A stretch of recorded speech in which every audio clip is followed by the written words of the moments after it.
When you were given the diagnosis of ADHD for your child, most likely that evaluation and that meeting centered mostly around school, how to deal with the hyperactivity and inattentiveness for school, and what to look for in terms of school placement, an IEP, a 504.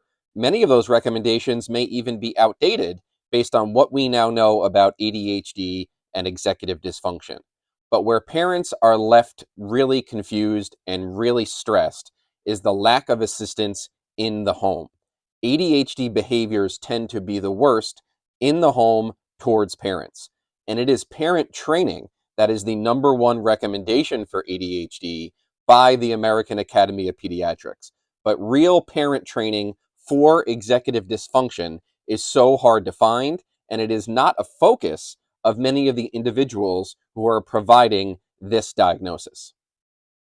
So many parents are left feeling hopeless because they're not given a lot of assistance on how to best treat and best deal with the ADHD and executive dysfunction in the home.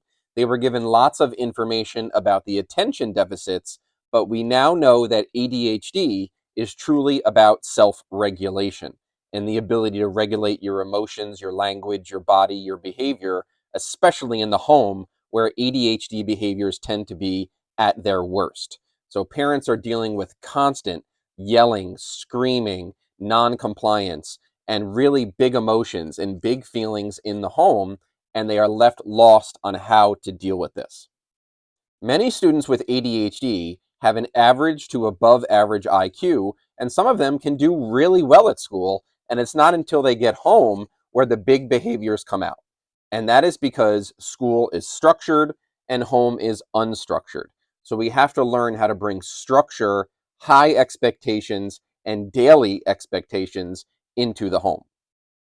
Many parents of kids with ADHD will find themselves in this constant negative feedback loop of empty threats, constant prompting, constant scaffolding, real helicopter parenting to get their child to do the most basic tasks.